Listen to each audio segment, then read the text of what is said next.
Olá, pessoal! Tudo bem com vocês? O prof está aqui para trazer para vocês, então, a aula da segunda-feira, dia 21 de setembro, quando nós temos as disciplinas de língua portuguesa e matemática. Bem, em língua portuguesa, nós vamos trabalhar com um texto do tipo tira. A tira, ela é um texto que usa recursos verbais, palavras, e recursos não verbais, que são as imagens. Nós também temos tiras que só usam imagens, não usam palavras. Então, a gente tem que interpretar, a gente tem que entender aquela tira através das imagens. Ou seja, em uma tira ou em qualquer texto que use uma imagem, a imagem é fundamental para a gente compreender o sentido daquele texto, para a gente fazer aquela narrativa, construir aquela história, entender aquela crítica, dependendo do tipo de texto que a gente tem. Bom, aqui na tira nós temos então dois personagens, o Chico Bento e o Zé Lelé. Eles são dois personagens da Turma da Mônica e eles são criação de um autor chamado Maurício de Souza e são os personagens que moram na roça, moram no interior, né? O autor da Turma da Mônica traz esses personagens contextualizados lá no ambiente do interior de São Paulo. Então, eles têm um falar muito característico daquela região interiorana. Então, isso justifica o jeito deles falar. O que acontece ali na imagem? Chico Bento está plantando uma mudinha de árvore, o Zé Lelé vem. E como é que está o rosto? Como é que está a expressão facial do Zé Lelé quando ele chega? Ele chega muito animado, muito feliz, tanto que ele diz, oba, plantando uma árvore nova, Chico. E aí ele continua, essa aí é de quê? De goiaba? De jaca? De manga?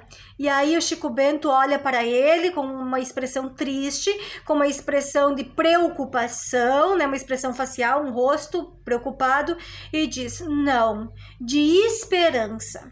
Esperança por quê? E aí a gente entende, porque nesse segundo quadrinho entra uma paisagem que no primeiro quadrinho não havia aparecido, né? É a paisagem que foi transformada pelo ser humano por meio do desmatamento, né? Então a gente vê ali só os tocos das árvores, então essa árvore que o Chico estaria plantando seria um símbolo de esperança para que a natureza não findasse. Tá? Bom, as perguntas são, então, caracterize o código linguístico do texto, caracterizar, então, é dizer se é verbal, não verbal ou misto, e dizer o porquê. Então, vocês têm que dizer o porquê, não é só escrever verbal, não verbal ou misto, tá? Se vocês disserem, é verbal porque só usa palavras, é não verbal porque só usa imagens, ou é misto porque usa palavras e imagens. Acho que esse conceito está bem frisado, já com vocês, bem esclarecido. O problema ambiental abordado nessa tira. Qual será o problema de meio ambiente que nós temos aqui? Será que são as queimadas? Será que é a poluição do ar? Será que é o lixo jogado no chão? Será que é o desmatamento? Qual será o problema ambiental? Tá? Então vamos elaborar o parágrafo. O problema ambiental abordado é... E aí vocês colocam a resposta. Essa tira faz referência a que fator geográfico?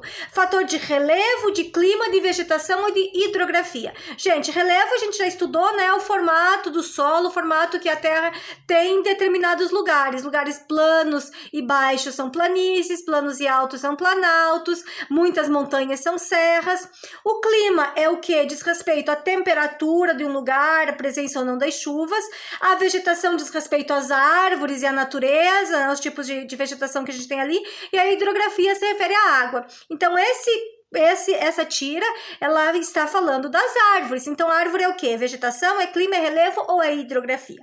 O que teria ocorrido nessa situação que gerou o conflito? Por que será que gerou esse problema? Chico Bento tinha um problema, né? Que era, as árvores foram derrubadas, né? Aliás, o problema dele era plantar uma árvore que representasse a esperança. O que gerou esse conflito? Por que ele teria que plantar essa árvore? Bem fácil, então. Como é que ele tenta resolver, então, esse problema? Como é que o Chico Bento tenta resolver esse problema das árvores derrubadas? E o que seria uma árvore de esperança? Essa vocês vão escrever com as palavras de vocês, tá? Descreva a expressão facial do Zé Lelé no primeiro quadrinho e no segundo quadrinho. Então, essas são as perguntas G e H. O que é a expressão facial? É o rosto. Então, vocês vão dizer se ele está animado, feliz, triste, preocupado, frustrado, decepcionado, com dor, como é que tá o Zé tá? E depois, na letra I, vocês vão escrever a história, criando a figura do narrador, que o narrador não existe na tira, porque não precisa, né? Por exemplo, o que o narrador diria? Certa vez, o Zé Lelé chegou animado vendo o Chico Bento plantar uma muda de árvore e disse... Essa fala é de quem? É de um narrador. Por que não precisa ter isso na tira? Porque quem faz isso na tira, todas essas informações são dadas pelas imagens. Né? A gente enxerga o Zé Lelé chegando, vê que ele está animado, né? E vê que ele fica feliz, né? A gente vê que o Chico Bento estava plantando uma muda de árvore. Então toda essa fala seria feita por um narrador. E é isso que vocês vão fazer então, continuar essa história mais ou menos do jeito que a prof começou, tá? Cada vez que o personagem vai falar, e disse... 2 pontos, daí começa na nova linha, bota um travessão para a fala do Zé Lelé. Quando o Chico Bento vai falar, é outro travessão para a fala do Chico Bento, outro parágrafo e outro travessão, tá? Bem, nossa aulinha de português é isso, tá, gente? Leitura e compreensão dessa tira, então, e a produção do texto, tá? Na segunda folha, vocês têm ali a nossa aula de matemática, que é de expressões numéricas, né? A prof já fez um videozinho, postou ontem um videozinho explicando as expressões numéricas, que tinha alguns colegas que estavam com dúvida, né? Então, a prof postou ontem e hoje eu vou dar uma explicadinha de novo, se alguém ainda não entendeu. Bem, expressão numérica, a gente já tem uma regrinha, tá? Primeira coisa que a gente sempre vai resolver numa expressão numérica, e se a gente não seguir essa regra, a gente vai errar de certeza, tá? Primeiro a gente resolve o que tiver de continha de multiplicação e de divisão. Como é que a gente vai fazer isso? Se for uma continha simples que eu consiga fazer de cabeça, eu faço de cabeça. Mas se for uma continha, por exemplo, 15 vezes 12, eu não tenho condições de fazer de cabeça. Como é que eu vou fazer? Vou pegar um rascunho, vou armar a continha, vou resolver essa multiplicação e depois a divisão, que é 153 dividido por 3. Outra regrinha, gente, além de primeiro ter que resolver multiplicação e divisão, é que primeiro a gente tem que resolver o que estiver dentro de parênteses.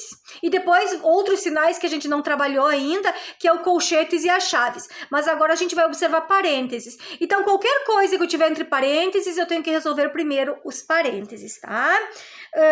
A prof botou em vermelho, gente, sempre que você tem que resolver primeiro é a continha que aparece em vermelho, ou as continhas que aparecem em vermelho, que visualmente vocês têm uma noção melhor. Tá? Se vocês ficarem com dúvida, gente, de alguma expressão numérica, aí vocês podem mandar mensagem para a prof, tá? Se vocês terminaram a folhinha, terminaram todas, quiserem tirar uma foto da folhinha inteira para a prof corrigir, a prof já disse se está certo ou não está, tá bom? Outra coisinha que a prof queria falar, a prof botou acho que uns 2 ou 3 desafios em algumas aulas de matemática. E aí tem gente me dizendo, prof, eu não entendi como é que é para fazer o desafio. Por exemplo, o desafio do código, o desafio dos animais ali. Gente, desafio é para pensar, é para refletir, não tem o que explicar, né? A gente tem que ir seguindo aquelas pistas, por exemplo, do código e tentar adivinhar aquela resposta, tá? Depois a prova vai passar a resposta para vocês, para quem não conseguiu. Mas continuem tentando, tá, gente? Tentar, pensar, raciocinar, refletir é fundamental para nós desenvolver o nosso pensamento, tá? Então, a prof vai mandar a resposta, não se preocupem, mas tentem fazer, tá? A intenção da prof não é nem que vocês acertem, claro que eu quero que vocês acertem, mas a minha intenção maior é fazer vocês pensar, porque muitas vezes a gente tem essa mania, eu não entendi, vou perguntar para a mãe, vou perguntar para o pai, vou perguntar para a prof como faz, mas e se eu tentar descobrir, né? E se eu me desafiar? Tá bom? Gente, então é isso a aula de hoje. Daqui a pouquinho amanhã, tá? A prof posta a aula da terça-feira, tá? Como eu disse pra vocês agora, a gente poderá ir com um pouquinho mais de calma, que a gente está conseguindo já vencer as nossas aulinhas, tá bom? Um abraço pra todo mundo.